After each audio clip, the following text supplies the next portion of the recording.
We're back. This time we're going to be taking a look at Joking Hazard. It's an offensive card game from the creators of Cyanide Happiness. If you're not familiar with Cyanide Happiness, it's worth checking out. It's a very interesting cartoon, sometimes rather vulgar and violent, but it's available on YouTube. I'll put a link in the description to their channel. And this card game plays very similar to Cards Against Humanity with a little bit of a twist. I've been trying to get my hands on it for a while. The Kickstarter ended last year, and now it's available for retail, so I finally got myself a copy. And like I said, it plays very similar to Cards Against Humanity, except this time you've got pictures and you're trying to make these 3-cell cartoons. Anyway, we'll get right in and take a look at it. So the first thing they give you on the back of the rule book is a very entertaining drawing. If you're familiar with Cyanide Happiness, you're going to recognize the character. He makes a lot of appearances in the game. Him and the blue shirt guy. On the back side, you have basic rules. Pretty easy to figure out. Special rules for the cards with the red borders. There's a section of alternative rules. And a section for suggested drinking rules if you want to turn it into a drinking game. They also have a website on there to look up things like expansion packs and things like that. Not a lot of images in the rule book, just pretty much standard text, but you don't need a heck of a lot of explaining. Inside the box, when you first open it up, these are actually packed in small bundles, about not much or so, and they're actually stacked this way.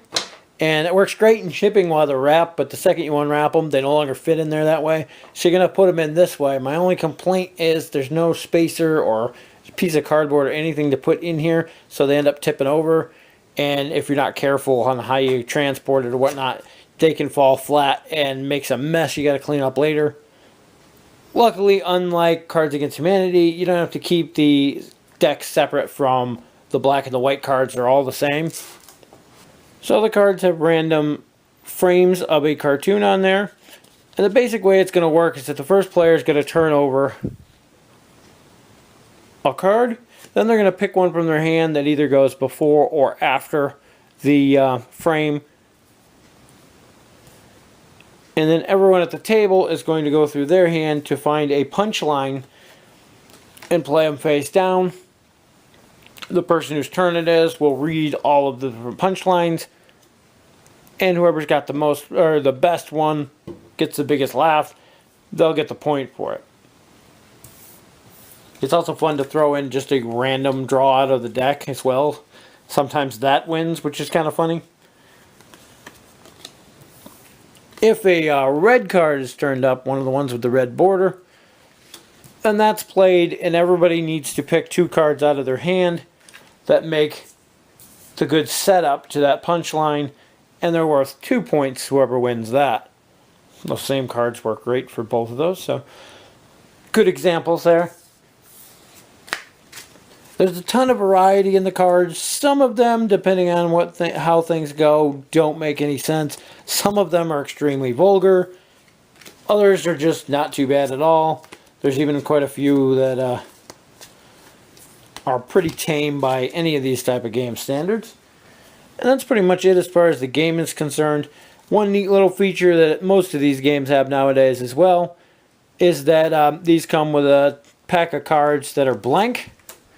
And they have the guys in different positions and things with no text on them so that you can add in your own text and make your own cards. Always cool for a play group to get some inside jokes in there with things like those. Overall, though, it's a fairly fast, fairly simple game. With the right group of people, it can be great. I actually enjoy this better than Cards Against Humanity. The fact that you have the little animated cartoons on there make them actually quite a bit worse at times because you have a graphic representation of the card instead of just some text. And like I said, with the right group of people, it's an amazing, fun game. You're going to laugh. With a wrong group of people, just like Cards Against Humanity, some people are going to love it, some people are going to hate it. If you're playing with a group of people that aren't into that kind of humor or just aren't into the thing, it's not going to go over well with them. If people don't like Cards Against Humanity, chances are they're not going to like this. I know there's a lot of people out there that hate that game. It is very similar mechanic-wise and gameplay-wise and everything, subject matter-wise. So it falls into the same category as that. If you like Cards Against Humanity, you're probably going to like this. If you don't like that, you're probably not going to like this. As I said, I like this one better just for the animated cartoon aspect of it. Definitely check out Cyanide Happiness, the show, if you haven't already. And see if it's your kind of humor. If you laugh at the show, you're going to love the game. Anyway, that's going to wrap it up for Joking Hazard. Thanks for watching, and we'll see you in the next video.